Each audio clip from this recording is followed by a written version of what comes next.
আজকে স্কিনটা কিন্তু খুবই ভালো লাগছে দেখতে।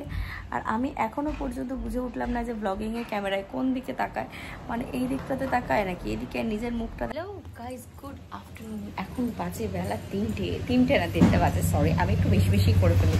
এখন বাজে বেলা 1:30 আর এখন আমরা একটু ভিডিও বানাবো। তো একটু ভিডিও বানানোর জন্য চলে আসছে হলো প্রিয়াঙ্কা। তো প্রিয়াঙ্কা যতক্ষণে আসে ততক্ষণ আমার মনে হয় আমার কিছু কাজ করে রাখা উচিত, যেমন কি হালকা একটু রেডি হয়ে থাকা আর চুলটাকে একটু করা। তো যেহেতু এগুলো আমার করলে হয়ে যাবে, বিকজ চুলের অবস্থা খুবই খারাপ আর এইভাবে ভিডিও করলে তোমাকে দেখতে খুবই খারাপ লাগবে।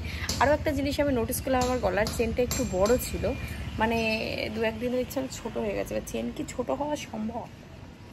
আমার তো জানা নেই, তোমরা জানলে আমাকে জানিও।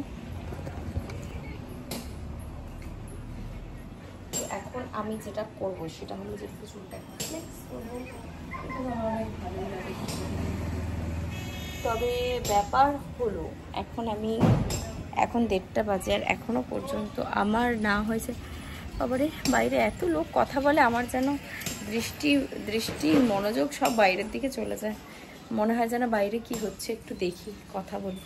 এনিওয়েজ আমার ঘরের অবস্থা দেখো, গোছানো তো মোটেও নেই, মানে আছে দেখো, আমি তো একাই, মানে যেটা হয় আর কি পার্সোনাল আমার রুম।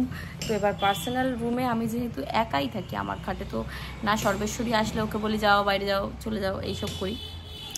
তো সেই ক্ষেত্রে আমার ঘরটা খুব একটা বেশি নোংরা হয় না। হ্যাঁ, এই যে খাটে থাকি, খাটটাই একটু অগোছালো হয়ে যায়, ঘুমাই বলে এদিক ওদিকটা বলছিলাম, এই হলো কারণ। এবার আমি এখন আপাতত পক্ষে কিছুই কাজ নেই, আমি জাস্ট এই ব্ল্যাঙ্কেটটাকে সরাবো আর গিয়ে করব হলো যে ব্রাশ করব, মুখ ধুবো, চুল আঁচড়াবো, ব্যাস এই কটাই আমার কাজ। আপাতত এই কটা করলে আমার হয়ে যাবে। তবে আজকে স্কিনটা কিন্তু খুবই ভালো লাগছে দেখতে।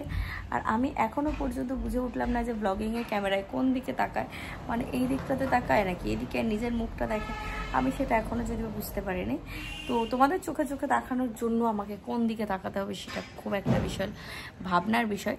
তো চলো বেশি দেরি না করে আমি কিন্তু এখন আপাতত টাইম ওয়েস্ট না করে রেডি হওয়ার দিকেই খেয়াল দেবো। আর আমি এখন যাব হলো গিয়ে সর্বেশ্বরী মিস পড়াতে এসছে, সেজন্য বাইরে বেরোলাম না, সর্বেশ্বরীকে দেখালাম না, নইলে দেখাতাম। তো ওর পড়া হয়ে যাক, ততক্ষণে আমি জামা কাপড় বের করে রেডি ফেডি হবো আর কি, নাকি এটাই তো বেস্ট আইডিয়া আই গেস। দেখা হচ্ছে নেক্সট ব্লগে। ফাইনালি উঠে পড়লাম আর এখন আমি একটু টাইম নষ্ট করবো না, তাড়াতাড়ি করে যাবো।